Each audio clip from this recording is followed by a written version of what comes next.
नमस्कार, आपलं स्वागत आहे. आज मी बरेच दिवसांनी महाराष्ट्रातल्या राजकारणाबद्दल बोलत आहे. त्याला कारणही तसंच आहे, तुम्हाला माहिती आहे.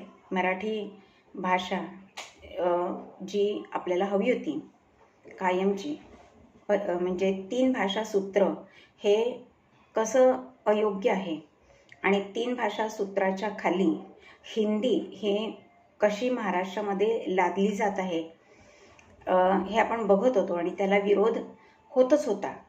पण आता तो GR जो गव्हर्नमेंटचा काढला होता, गव्हर्नमेंटनी एकंदर 2 GR काढले होते देवेंद्र फडणवीस यांनी.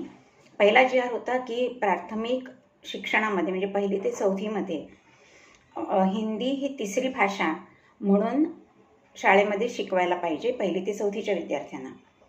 त्याच्यानंतर जेव्हा या भाषेला विरोध झाला की हिंदी का, त्यावेळेला त्यांनी दुसरा GR काढला आणि त्या GRमध्ये असं लिहिलं होतं की हिंदी ही आम्ही सक्तीची करत नाही आहोत.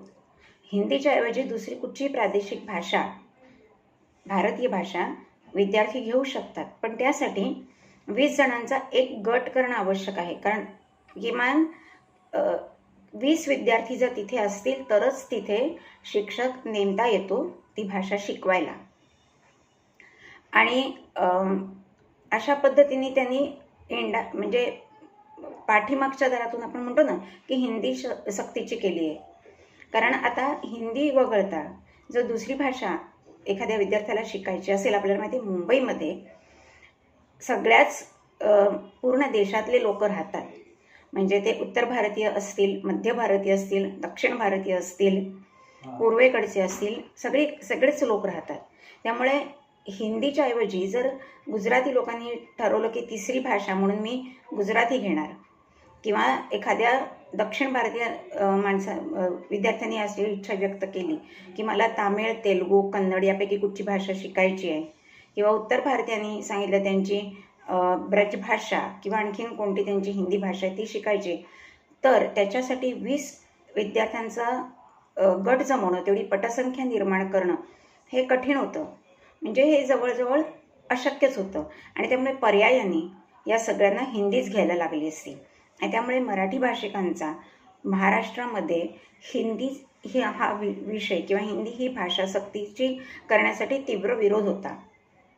आणि यासंबंधी समाज मंथन होत होतं, सामाजिक माध्यमातून याच्यावर चर्चा, परिसंवाद होत होते आणि अनेक तज्ज्ञ मंडळी, भाषाप्रेमी मंडळी यावर पोस्ट लिहित होते त्यांच्या चॅनलवर, सोशल मीडियावर, समाज माध्यमांवर किंवा वृत्तपत्रातून हे कार्यक्रम होत होते. आणि तसं 1ली ते 4थीच्या विद्यार्थ्यांचे जे पालक होते तेही याला तीव्र विरोध करत होते.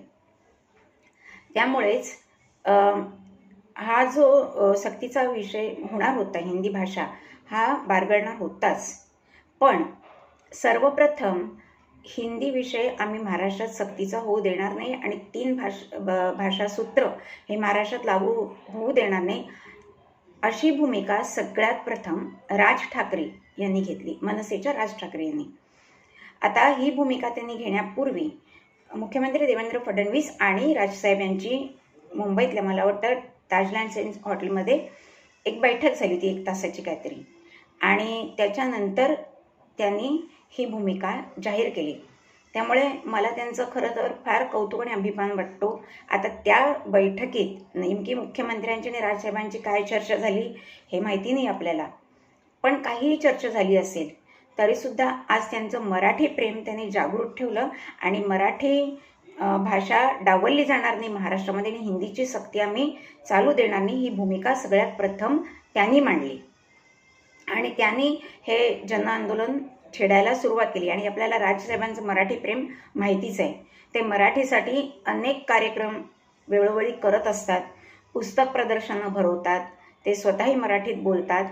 आणि आत्तापर्यंत आपण पाहिलेलं आहे की मनसेच्या कार्यकर्त्यांनी जे अमराठी लोक मराठी भाषा बोलायला विरोध करतात किंवा मराठी भाषेला तुच्छ लेखतात त्यांना चांगलीच त्यांची जागा दाखवून दिली. आणि त्याच्याविरुद्ध जे हिंदी भाषिक लोक आहेत त्यांनी आवाजही उठवलाय की तुम्ही अशी कोणावर सक्ती करू शकत नाही. आम्ही भारतातल्या कुठच्याही भागात येऊन राहू शकतो. आमची भाषा हिंदी आहे किंवा आमची भाषा आणखीन काही आहे, आम्ही हिंदी भाषेतच बोलणार, आम्ही मराठीत नाहीच बोलणार, तुम्ही आमच्यावर कायद्याने काहीच करू शकत नाही, अशा प्रकारचा वाद मध्ये निर्माण झाला होता. आणि त्यामुळे उत्तर भारत यांनी अशी एकजूट केली होती की आपण राज ठाकरेंना विरोध करायचा आणि आपण महाराष्ट्रात काय मुंबईत काय हिंदीच बोलायचं.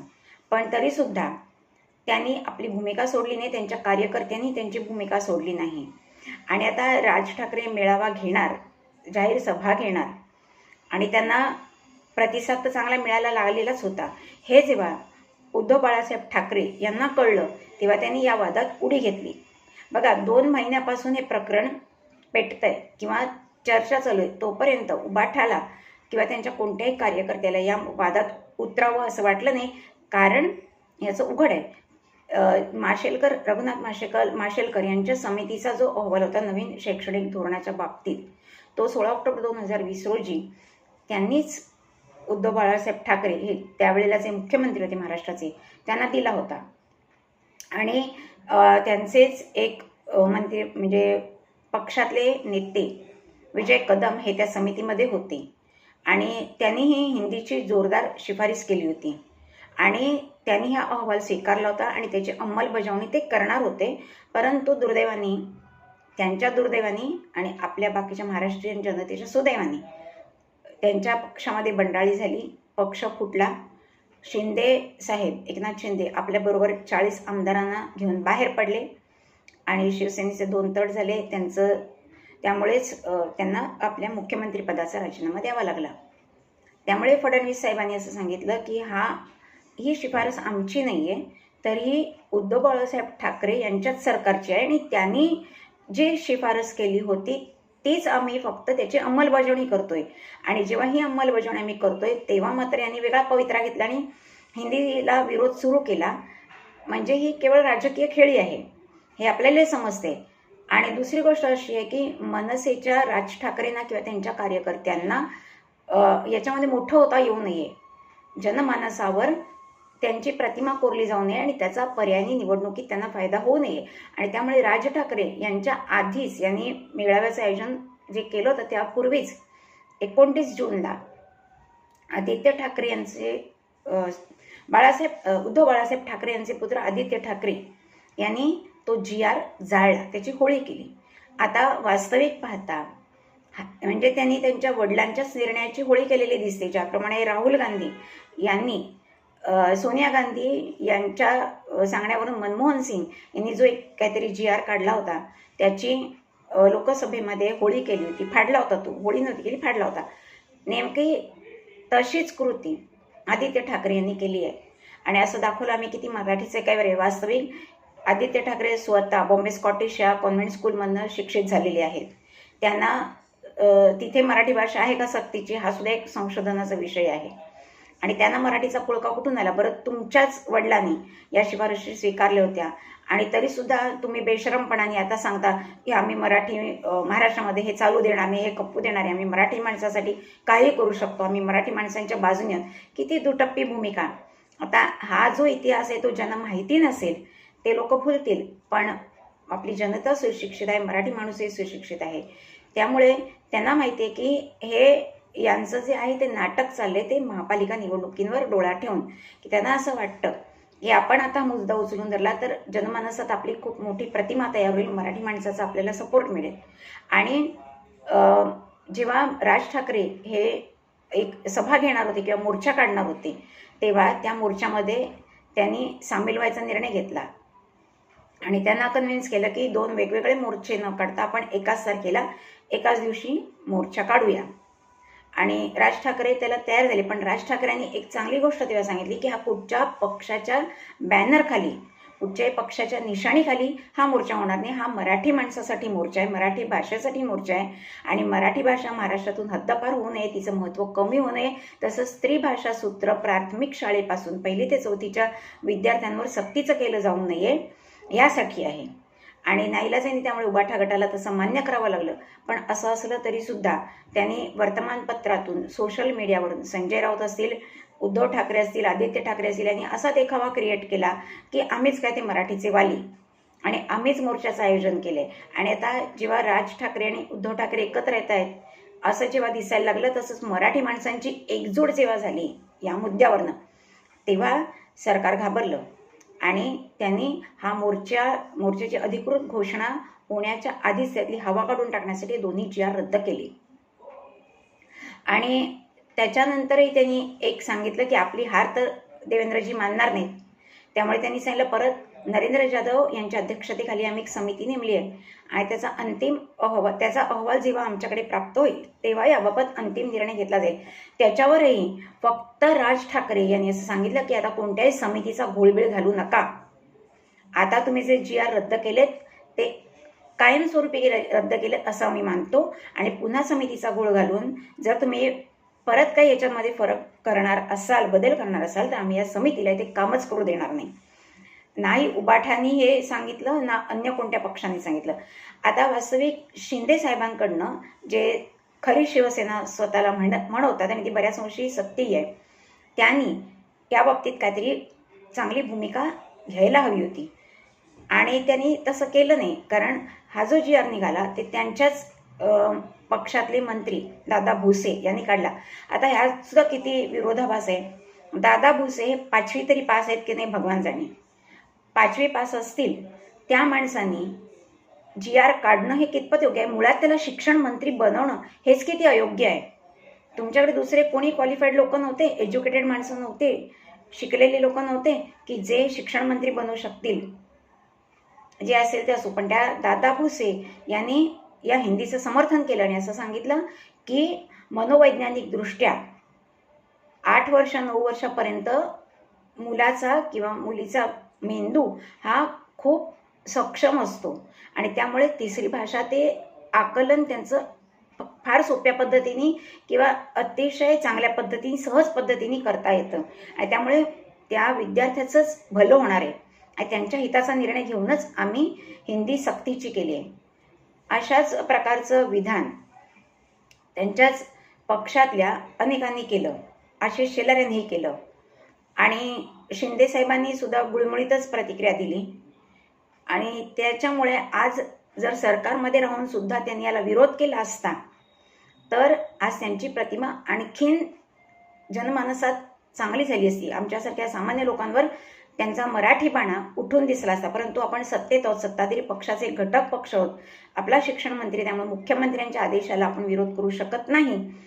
या जाणीवेनी किंवा आणखीन कोणत्या कारणाने त्यांनी विरोध केला नाही. पण जेव्हा त्यांना कळलं की आता याच्यामधनं हा GR मागे घ्यावा लागणार, हिंदीची सक्ती होऊ शकत नाही, त्यावेळेला त्यांनी सांगितलं नाही आम्ही पण याच्या विरोधातच आहोत आणि आम्ही पण मराठी माणसासाठी काहीही करायला तयार आहोत.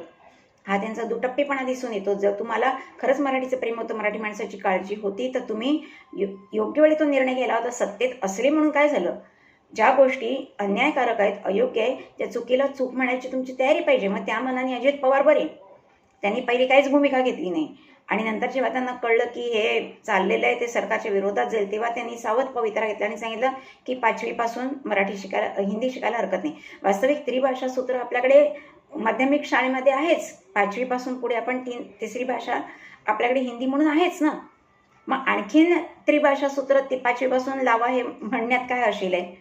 पण जाऊ दे, त्यामुळे ते या वादातून सुटले. पण आज शिंदे साहेबांना किंवा त्यांच्या खऱ्या शिवसेनेला जे जास्ती त्यांची प्रतिमा चांगली झाली असेल आणि आगामी निवडणुकीत याचा त्यांना फायदा झाला असेल, त्याला मात्र कुठेतरी धक्का बसलेला आहे. आणि राज ठाकरे असे आहेत की ते तर वास्तविक त्यांचे विचार, त्यांचं बोलणं खूप चांगलं आहे. नेहमी त्यांचे भाषणं ऐकताना किंवा त्यांचे विचार ऐकताना बाळासाहेब ठाकरेंची झाक अगदी स्पष्टपणे त्यात दिसते. पण काही वेळेला ते अशी वादग्रस्त विधानं करतात, जसं त्यांनी कुंभमेळ्याच्या बाबतीत केलं आणि त्यामुळे लोकांनी त्यांच्यावर सडकून टीका केली. त्यामुळे राजसाहेबांना अशी विनंती आहे की त्यांनी यापुढे मराठी माणसाला, हिंदू समाजाला दुःख जाईल अशा प्रकारची विधानं करणं टाळावं. कारण आज तुमचं क्रेडिट उबाठाने तुमच्याच भावाने घेतलेलं आहे. कारण त्यांना असं वाटतं की त्या महापालिका निवडणुकीत आपण बहुमताने त्यामुळे जिंकून येऊ शकतो. वास्तविक त्यांच्याकडे आता काहीच राहिलेलं नाही. पण हा मराठीचा मुद्दा त्यांनी एक ठळकपणे मांडला असं त्यांचं म्हणणं आहे आणि त्याचा त्यांना फायदा होतोय आणि त्यामुळे त्यांना असं वाटतं की मनसेची जी मतं आहेत ती आपण आता खाऊ शकतो आरामात. आणि त्यामुळेच प्रत्यक्ष दोघं भावांनी जर एकमेकांशी बोलणं अजून केलेलं नाही, संजय राऊतांमार्फत बोलणी होत आहेत. पण आता मनसेला माहिती पाहिजे की नाही, आपल्या सामान्य लोकांना माहिती पाहिजे की उबाठाने हिंदूंची साथ कधीच सोडलेली आहे. आता ते हिंदू हृदय सम्राट नाही आहेत, तर मुसलमानांचे हृदय सम्राट झालेले आहेत. आणि हे अनेक मुसलमानांनी जाहीरपणे म्हटलेले आहे त्यांच्या भाषणातून, सभातून. हे आपण अनेकदा समाज माध्यमांवर पाहिलेलं आहे. त्यामुळे जर मनसेबरोबर आपण युती करतोय असा मेसेज लोकांना, असा संदेश लोकांना गेला, तर नक्कीच मुसलमान मतदार आहेत ते उबाठाला उभं करणार नाहीत. काँग्रेसही आपल्या युतीतून, कदाचित महाविकास आघाडीतून त्यांना बाहेर काढायला लागेल आणि शरद पवारही त्यांची साथ सोडतील. त्यामुळे या दोघांची युती होणं अशक्य वाटतं. त्यातनं हे राजकारण आहे, कधीही कुठेही काहीही घडू शकतं. पण आता मला असं वाटतं की विचारपूर्वक निर्णय राज ठाकरेंनी घ्यावा आणि स्वतंत्रपणे महापालिकेच्या निवडणुका लढायच्या की शिवसेनेबरोबर जायचं, म्हणजे एकनाथ शिंदेंच्या, की फडणवीस साहेबांबरोबर जायचं, हे त्यांनी ठरवावं आणि एक ठाम भूमिका घ्यावी. आणि अजून एक मला मुद्दा महत्त्वाचा नमूद करावासा वाटतो की फक्त मराठी भाषा हा एकच महाराष्ट्रातला प्रश्न नाही आहे. आज ही जर हिंदी भाषा सक्तीची झाली असती प्राथमिक शिक्षणामध्ये, तर आज मोठ्या प्रमाणात हिंदी शिक्षकांच्या जागा निर्माण झाल्या असत्या. आणि या जागा जरी महाराष्ट्रात आणि मुंबईत अनेक लोक आहेत जी हिंदीमध्ये MA BEd करतात, तरीसुद्धा एवढ्या मोठ्या प्रमाणात जेव्हा रिक्त जागा तयार होतात हिंदी शिक्षकाच्या, त्यावेळेला उत्तर भारतीयाचे लोंढे महाराष्ट्रात आले असे हिंदी भाषा शिकवण्याच्या उद्देशाने, आणि परत आपल्या महाराष्ट्रातलं उत्पन्न ते बाहेर घेऊन गेले असते आणि इकडची डेमोग्राफी आणखीन हिंदी भाषिक होण्यास त्यातनं मदत झाली होती. यातनं मराठी माणसाला नोकऱ्या मिळण्याच्या काही स्कोप किंवा संधी दिसत नव्हती, पण हिंदी शिक्षकांच्या भरपूर जागा उपलब्ध झाल्या होत्या, होणार होत्या, आणि त्याचा पर्यायी फायदा उत्तर प्रदेशमधल्या लोकांना होणार होता. अर्थात आपण जरी म्हटलं की प्रादेशिक वाद टाळावे, तरी भूमिपुत्रही महत्त्वाचे आहेतच ना. आणि आजही सरकारी खात्यामध्ये, मग ते टेलिफोन एक्सचेंज असेल किंवा महापालिका असेल किंवा बँका असतील किंवा स्थानिक स्वराज्य संस्था असतील, तिथे बघा तुम्ही मराठी टक्केवारी ही खूप कमी आहे. आणि ओपन कॅटेगरीतले लोक तर जवळजवळ इथून नामशेषच झालेले आहेत. हा सुद्धा महत्त्वाचा मुद्दा आहे आणि याच्याकडे राज ठाकरेंनी लक्ष द्यावं. आत्तापर्यंत कोणत्याही पक्षाने याच्याकडे लक्ष दिलेलं नाही. कानाडोळाच केलेला, अगदी शिंदे सेनेने सुद्धा लक्ष दिलेलं नाही आहे. ते त्यांनी करावं असं मला वाटतं. तसंच एक पेन्शनरांचा प्रश्न आहे. आता ज्या ज्या राज्यामध्ये, अर्थात मला माहिती आहे विधानसभेच्या निवडणुकीच्या वेळचे मुद्दे आहेत, हे आत्ताचे मुद्दे नाही आहेत, पण तरीसुद्धा मला नमूद करावं असं वाटतं की आज पेन्शनधारक जे आहेत, निवृत्तीवेतन जे घेतात, त्यांचा किती खेळखंडोबा या सरकारने केलेला आहे. एक तर 2004 नंतर जे सेवेत आलेले आहेत सरकारी सेवेमध्ये, त्यांना पेन्शन तर त्यांनी बंदच केलेलं आहे. आणि एक NPS न्यू पेन्शन स्कीम त्यांनी लागू केली, ज्याच्यामध्ये जे त्यांच्या पगारातनं पैसे कापले जातात ते म्हणे स्टॉक मार्केटमध्ये लावणार.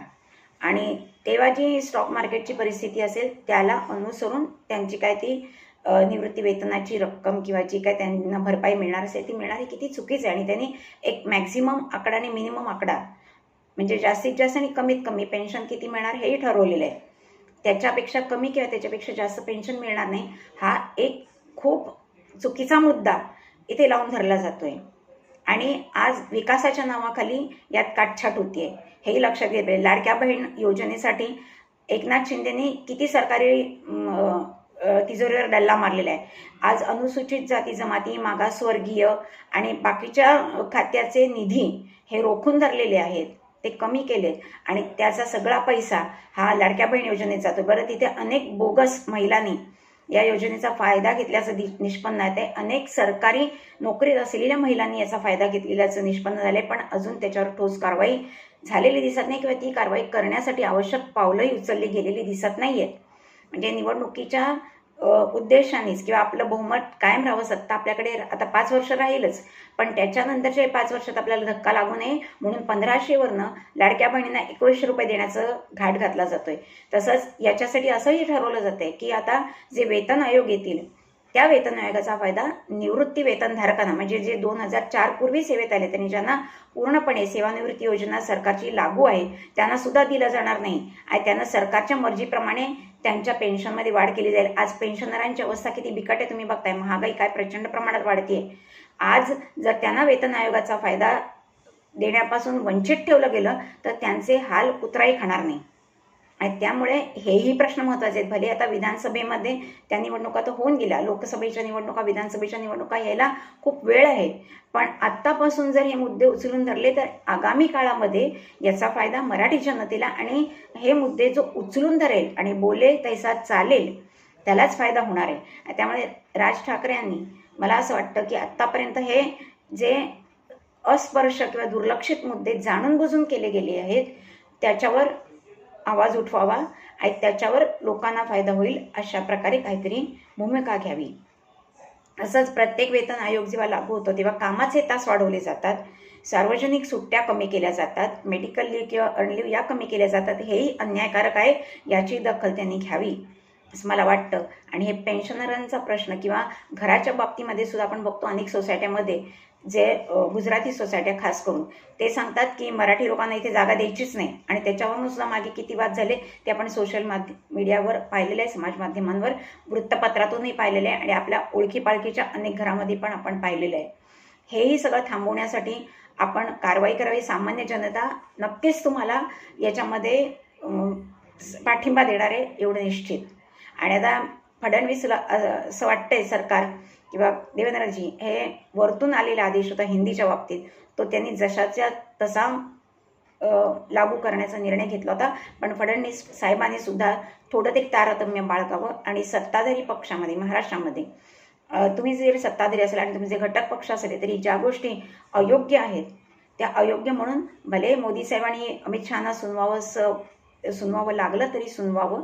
आणि सामान्य माणसाचा, मराठी माणसाचा जसा फायदा होईल, मध्यम वर्गात सरकारी नोकरीत आहे आणि आता सरकारी नोकरीतनं तो नामशेष होतोय आणि याचा पेन्शनवर असे घाव घातले तर सगळ्यांची परिस्थिती बिकट होणार आहे. तसंच ज्या प्रायव्हेट कंपन्या किंवा मल्टीनॅशनल कंपन्या आहेत तिथे सुद्धा किती अमानुषपणे मराठी लोकांशी किंवा कोवळ्या वयातल्या मुलांशी वागलं जातं तेही आपण बघतो. याच्यावरही आवाज उठवला पाहिजे. अनेक तरुणांचा मृत्यू होतो किंवा ते जीव देतात किंवा मुलींवर बलात्कार होतात. हेही सगळं कुठेतरी थांबायला हवं आणि हे मुद्दे घ्यायला पाहिजेत. आज त्याच्यावर सुद्धा एक कडक आचारसंहिता लागू झाली पाहिजे. मला वाटतं हे मुद्दे महत्त्वाचे आहेत जे मी आत्ता डिस्कस केलेले आहेत. आणि आज ना उद्या हे जर म्हणजे आत्तापासून जर या मुद्द्यांना हातात घ्यायला सुरुवात केली आणि याच्या विरुद्ध आवाज उठवला तर आगामी काळामध्ये नक्कीच त्या राजकीय पक्षाला याचा फायदा नक्की होणार. कारण सर्वसामान्य जनता, मराठी जनता, मध्यम वर्ग हा त्या पक्षाच्या बाजूने येईल. आणि हे मला वाटतं आत्ताच्या घडीला हे काम फक्त राज ठाकरेच करू शकतात. त्यामुळे आता मराठीचा विजय झाला. त्रिभाषा सूत्र आत्ता तरी प्राथमिक शाळेत नाही आहे आणि आशा आहे की आता परत नरेंद्र जाधव समितीचा काहीही अहवाल असेल तरीसुद्धा हे जे आता फायनल शेवटचं ठरलेलं आहे की 1ली ते 4थीमध्ये 3 भाषा सूत्र, त्रिभाषा सूत्र लागू होणार नाही आणि 5वीपासून जे त्रिभाषा सूत्र आहे ते तसंच चालू राहील. तर मला वाटतं ही खूप मोठी जमेची बाजू राज ठाकरेंच्या दृष्टीने आहे आणि मराठी माणसांच्या, मराठी भाषेच्या दृष्टीने आहेच आहे. व्हिडिओ आवडला असेल तर लाईक करा, शेअर करा, सबस्क्राईब आणि न्यूज परामर्शला सबस्क्राईब करा. पुन्हा भेटूया नवीन विषयासह.